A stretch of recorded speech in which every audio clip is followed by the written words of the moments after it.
The first scream of the new year wasn't laughter or joy, it was a sound of pure terror behind a closed bedroom door. Emily Turner's house sparkled that night. Fairy lights framed the windows, gold and silver streamers hung from the ceiling, and the smell of baked appetizers still lingered in the air. In every corner of the cozy suburban living room, guests were smiling, hugging, raising their glasses. In the center of it all stood Emily and her husband, Mark. To everyone watching, they were the perfect hosts. Emily, in a dark blue dress that hid how much weight she'd lost that year, moved from group to group with a practiced smile and a soft, "Can I get you anything?" Mark hovered behind her, quick with jokes, topping off champagne flutes, clapping old friends on the shoulder. "Look at you two," their neighbor Linda said, pulling Emily into a side hug. Still the golden couple. Emily's smile didn't falter, but for a split second, something in her eyes did. Only a few people in that room knew about the long hospital stays, the pills lined up by the sink, or the fatigue that wrapped around Emily's bones like lead. Even fewer knew about the late notices tucked in a drawer, or the arguments whispered behind closed doors when the bills piled up faster than Mark's overtime pay. No one knew how often Emily had heard, "We'll talk about it later," only for later to never come. To the guests, Mark was still the dependable one, a seasoned paramedic who had seen everything, who stayed calm under pressure, who worked night shifts to keep their lives afloat. It was easier for everyone to believe that story than to imagine the two of them quietly coming apart at the seams. As midnight approached, the countdown began.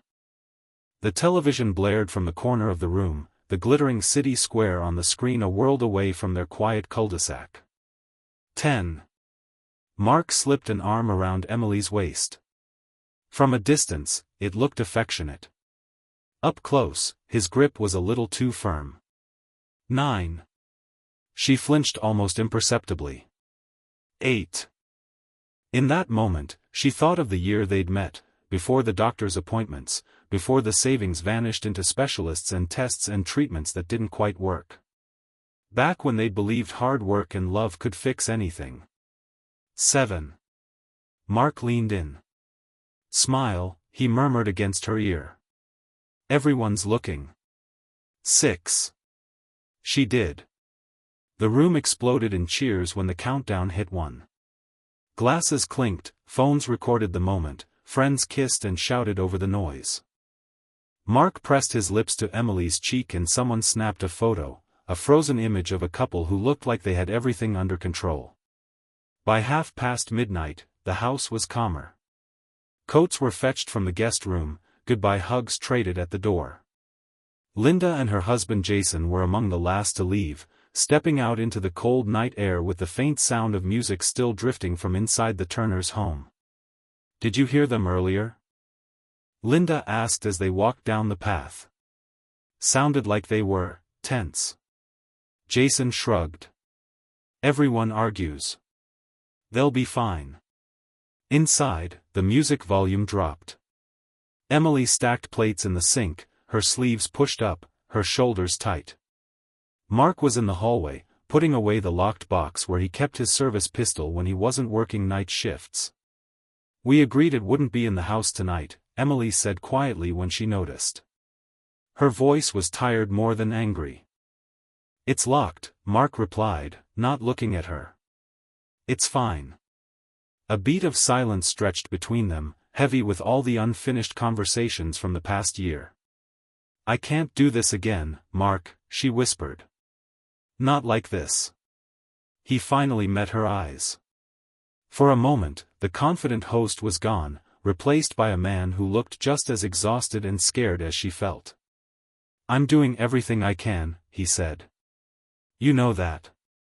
She opened her mouth to answer, and a horn outside startled them both. Linda's car backing out of the driveway. Emily exhaled, the moment slipping away like so many others. "Forget it," she said. "I'm going to get changed." She disappeared into the bedroom, closing the door softly behind her. A few minutes later, Linda paused on the sidewalk, frowning. From the Turners' house, she thought she heard a single, strangled cry, sharp, panicked, cut off too quickly. Then, a split second later, the crack of a gunshot shattered the quiet night. For a heartbeat, the world seemed to freeze. The cold wind stopped rustling, the lingering laughter from neighboring houses fell silent, and even the hum of Linda's car engine faded beneath the sharp echo of the shot. Inside the Turner home, the lights still glowed warmly, as if pretending everything was fine. But the illusion shattered the moment Mark's voice tore through the hallway, frantic, hoarse, almost unrecognizable. "Emily! Emily, stay with me!" The bedroom door slammed against the wall as he dropped to his knees. Emily lay half-slumped beside the bed, her hair fanned across the carpet, her hands limp at her sides. A thin wisp of smoke curled upward from the pistol on the floor. Her breath was shallow, barely there. Neighbors were already stepping onto their porches when Mark's shout for help echoed again. Moments later, Linda, the closest to the house, rushed up the front steps and pushed the unlocked door open without hesitation. "Mark? What happened?" she called out, her voice trembling. He didn't answer. He was too focused on Emily, pressing a towel against her wound with the mechanical precision of a man who had done this before but now could barely keep his hands steady. She shot herself," he choked out when Linda appeared in the doorway. "I wasn't even in the room. I just heard it and ran in. Call 911. Please." Linda's eyes darted from him to Emily, to the pistol, to the overturned items on the nightstand. Nothing looked right. Nothing felt right. And as she dialed emergency services with shaking fingers, she couldn't get one thought out of her mind. "I heard a scream first." Paramedics arrived within minutes. The small bedroom filled with urgent voices, equipment bags hitting the floor, commands exchanged quickly. Emily still had a faint pulse, and they worked fast to stabilize her. Mark hovered helplessly nearby, pale and jittery, flinching every time someone spoke too loudly. The lead paramedic asked him what he'd seen, but his answers came out scattered. "I wasn't here, I was in the hallway, I don't know, I just ran in, she was already on the floor, she was. He rubbed at his temples, leaving behind smudges where newly forming red marks streaked across his skin. The paramedic paused, eyes flicking briefly to the side of Mark's neck. A faint abrasion. Another on his forearm. Small, fresh, not yet swollen. "You okay, sir?" the paramedic asked carefully. Mark nodded too fast. Yeah, just adrenaline." While the crew loaded Emily onto the stretcher, an officer pulled him aside for a brief statement. "Any arguments tonight? Anything unusual?" "No," Mark insisted. Everything was fine. She wanted to rest. She was tired. "I stepped out for a minute, and then," his voice broke. But even as he spoke, the officer's gaze drifted toward the doorframe, where a faint scuff mark matched the height of someone's shoulder. Something had hit it, or someone. Emily was rushed into the ambulance. Mark climbed inside with her, gripping her hand though she barely responded. The doors slammed shut, and the lights vanished down the street. By the time the police finished securing the scene, word had already spread through the neighborhood. A terrible accident, people whispered. A tragedy no one saw coming. But Linda, standing alone on her porch long after the ambulance disappeared, couldn't shake the cold weight in her chest. She had heard a scream, not of surprise, but of fear. And she knew, deep down, that whatever happened in that bedroom was far more complicated than an accident behind a closed door. The hospital waiting room felt suspended in time, too bright, too cold, too quiet for what had just happened. Mark sat hunched forward, elbows on his knees, staring at the floor as if trying to piece together an answer he didn't yet have. His hands wouldn't stop shaking. Detective Samuel Hayes arrived just before dawn, a worn notebook in hand and the calm, measured stride of someone who had seen many scenes like this one, scenes that never quite made sense at first glance. "Mr. Turner?" Mark lifted his head but didn't stand. "Is she?" Did they say anything? We'll speak with the doctors shortly, Hayes replied. For now, I'd like to go over what happened tonight. Just so we're clear. Mark swallowed hard. I already told the officers at the house. It was an accident. I wasn't in the room. I understand, Hayes said gently, taking a seat across from him. But I still need to hear it from you. Mark rubbed the side of his neck. The red mark from earlier looked darker under the fluorescent lights. She said she wasn't feeling well, he began. She went to change. I was cleaning up downstairs. Then I heard this sound. Like she dropped something heavy. And then the gun went off. He blinked rapidly, his voice tightening. I ran in, and she was on the floor. I didn't even know the gun was out. I thought it was locked. Hayes wrote this down without looking up. Did you hear anything before the shot? Anything at all? A yell, a crash, a struggle? Mark's eyes flicked upward for the briefest moment. No. Nothing. But Detective Hayes had already received word from the responding officers. A neighbor reported hearing a cry. Not a startled gasp, a desperate plea. Before he could press further, a doctor appeared in the doorway. Her face told the story before she spoke. We did everything we could, she said softly. Emily didn't make it. Mark folded in on himself, a broken sound escaping him as he covered his face with both hands. Hayes stood, giving him a moment, but his expression remained unreadable. A seasoned detective knew that grief and guilt could look identical, at least at first. When Mark finally looked up, his face was streaked with tears. She wouldn't do this. She wouldn't just give up. Yet less than 2 hours later, the initial police report labeled the incident as self-inflicted pending lab results.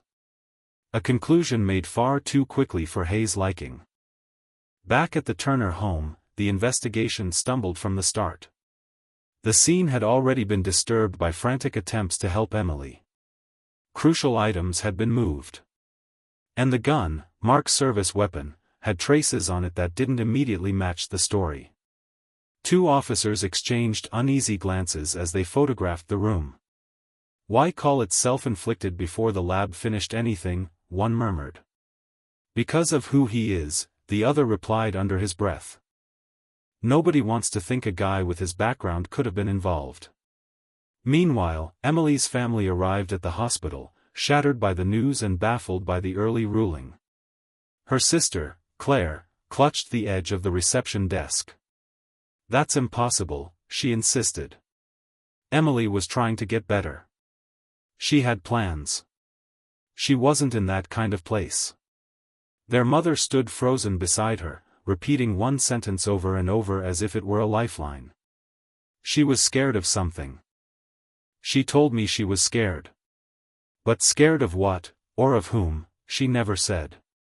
And as dawn crept over the horizon, one thing was already clear. The truth about what happened in that bedroom wasn't going to be simple.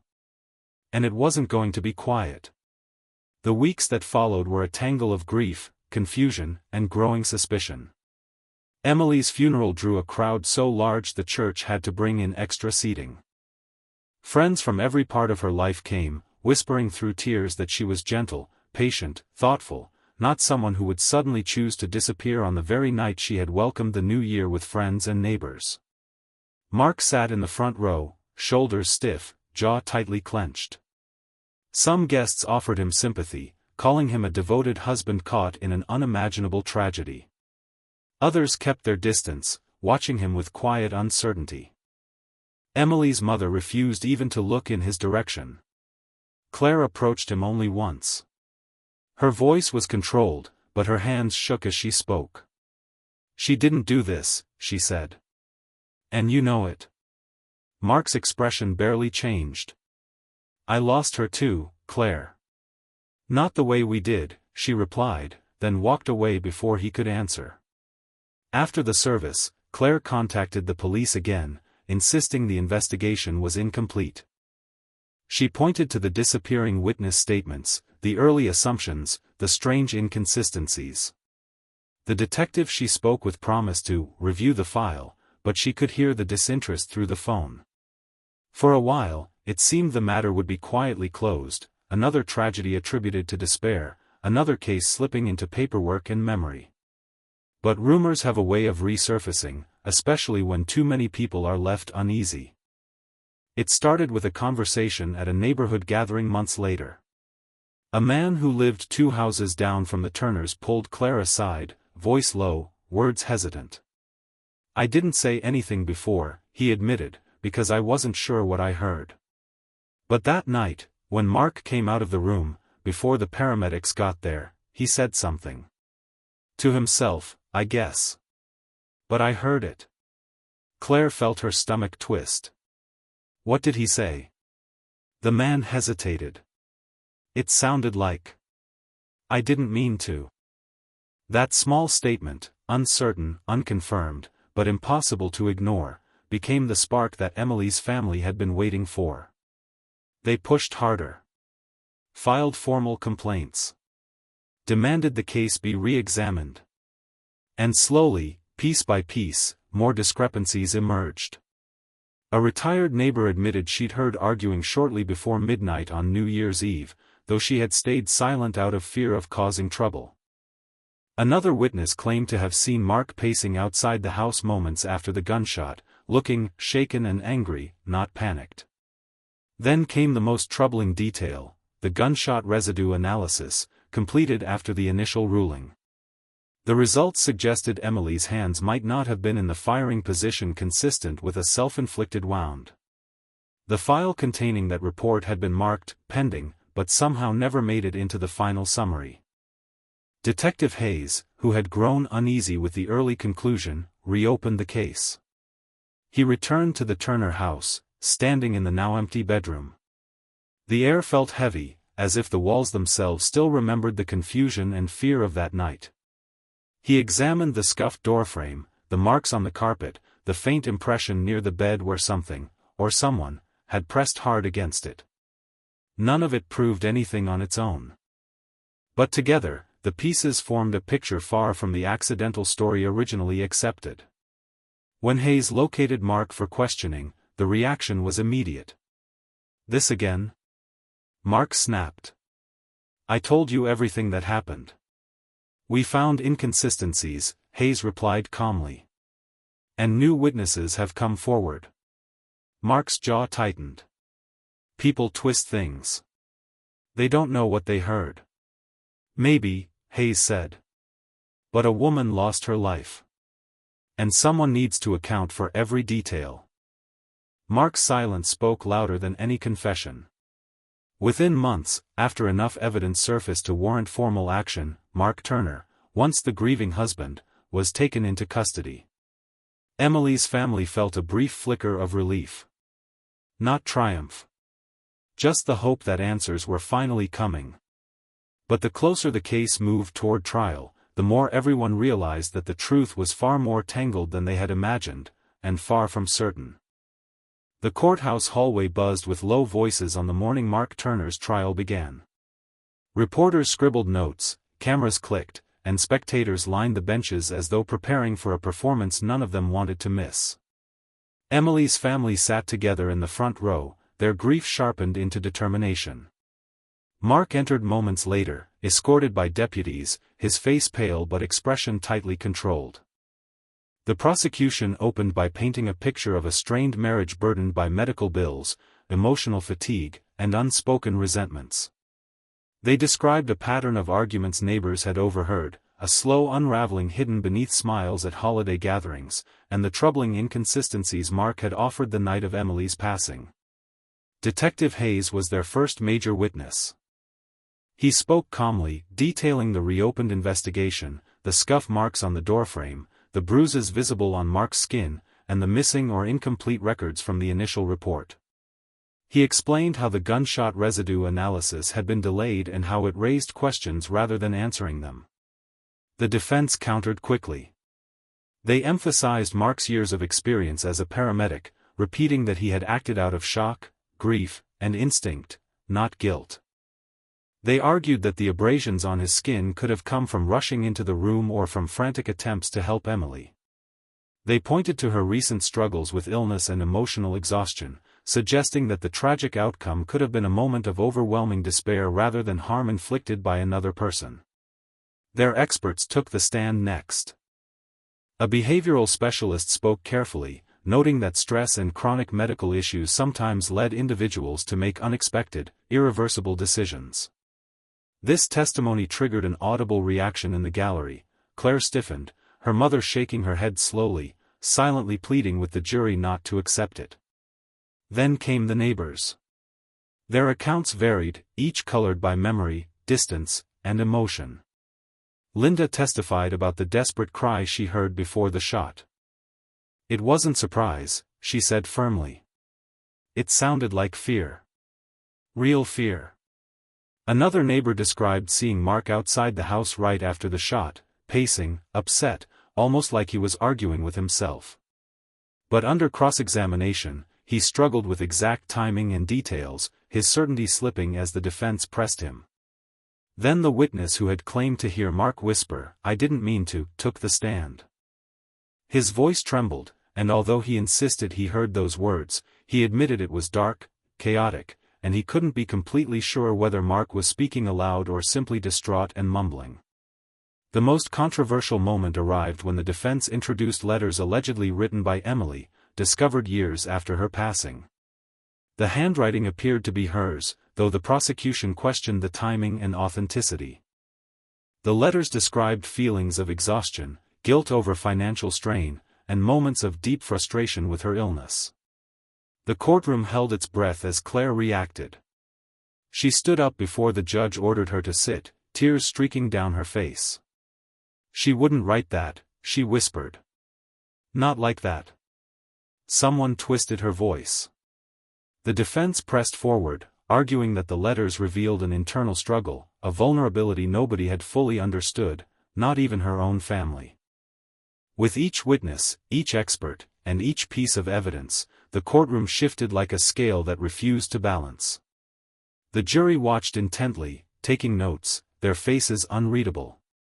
By the end of the fifth day, the trial felt less like a search for truth and more like a battle between two versions of Emily's final moments, one shaped by love and grief, the other by fear and suspicion.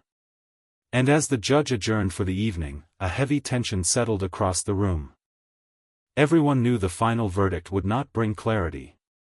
It would only choose one uncertain path over another.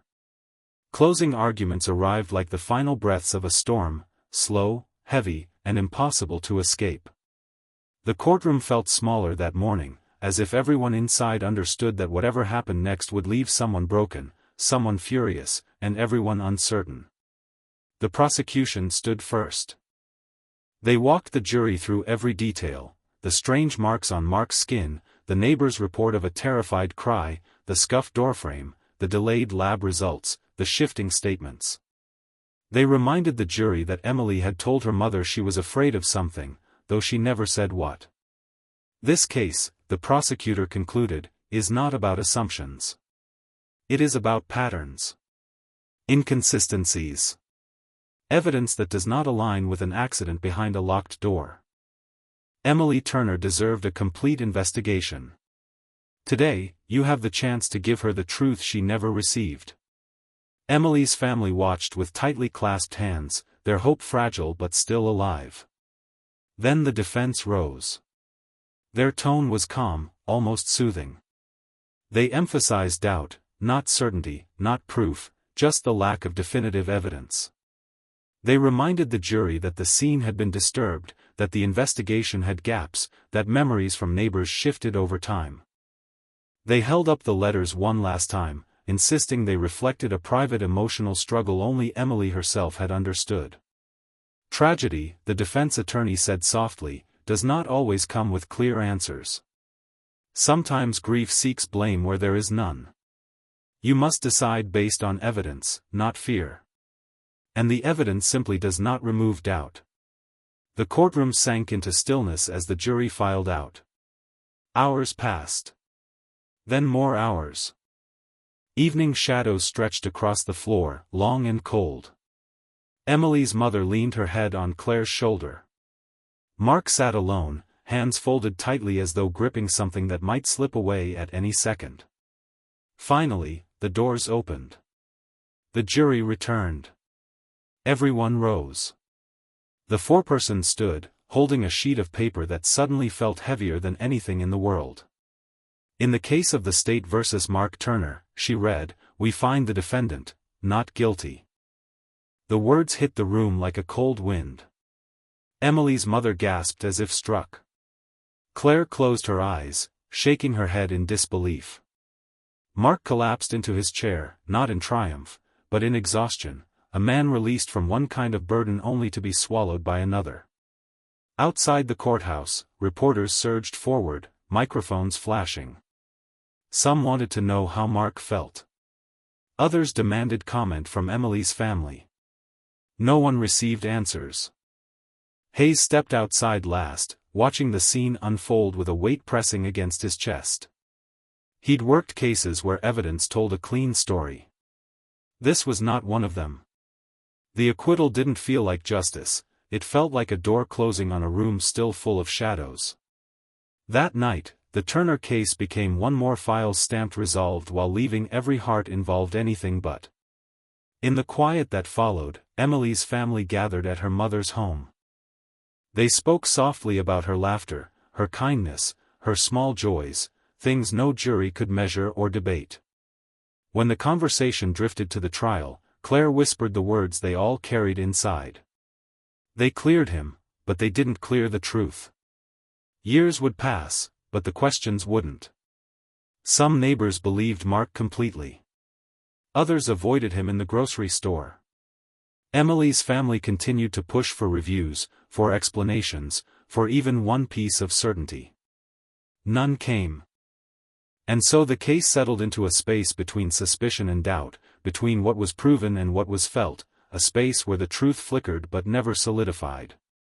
In the end, the only thing that remained undeniable was this: a life had ended, a family had fractured, and a story still lingered in the air, unanswered, unresolved, and unforgettable.